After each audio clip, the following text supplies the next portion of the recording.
Let's talk about Lucy Connelly. Lucy Connelly from Northampton, of course. Many people remember she was the woman who went online after the Southport attacks, and she made some very inflammatory comments. She talked about mass deportation now. She urged her followers on X to set fire to hotels, housing asylum seekers. She said, if that makes me a racist, so be it, and all that. Well, she was sent to jail, and she's appealed against the jail sentence yesterday, and the appeal's been turned down. So she's staying in jail. What do we make of that? 31 months she got, 31 months. Which I always thought was too long, in my view, and I think it's appalling that the crime was inciting racial hatred. Because it was called an exemplary sentence as a deterrent, but she's a mum, she's got a 12-year-old daughter. What is this doing to her family? And we know that some people who commit violent crimes against women get sentences that are less than 31 months. Well, increase there. It's not right. Look, she was inciting racial hate. Oh, so increase it's just not right. 310,000 people read that. We saw what happened in those riots. I'm sorry, if you've got any sympathy, don't give it to her. Well, I've got sympathy, It came up in the court case when the three judges rejected her case. You can't read it all out because of her language, and I understand that. But then they were looking at other messages she was sending in. You're saying, oh, this has come back to bite me on the backside. She didn't quite use that. Lols, laugh out loud. And then she said she was going to play the mental health card. Yeah, but Kevin, come on. I mean, it's pretty calculated. The trouble is, as Andrew says, there are some people who are convicted of violent crime against women.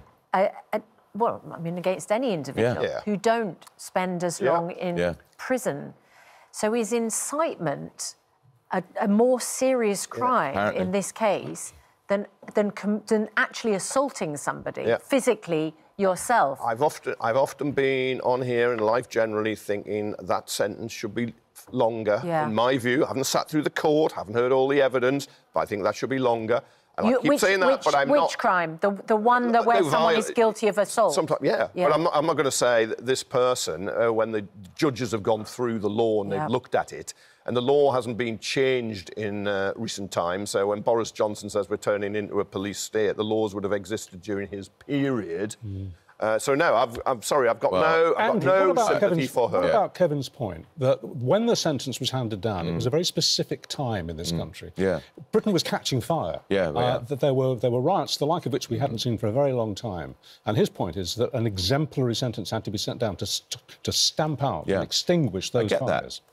But I still think nearly 31 months, it's nearly 3 years for a tweet.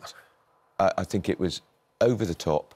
I thought it was over the top at the time, and I think cool head should have kicked in now, and I can't see why you're keeping a mother away from her child for something she regretted.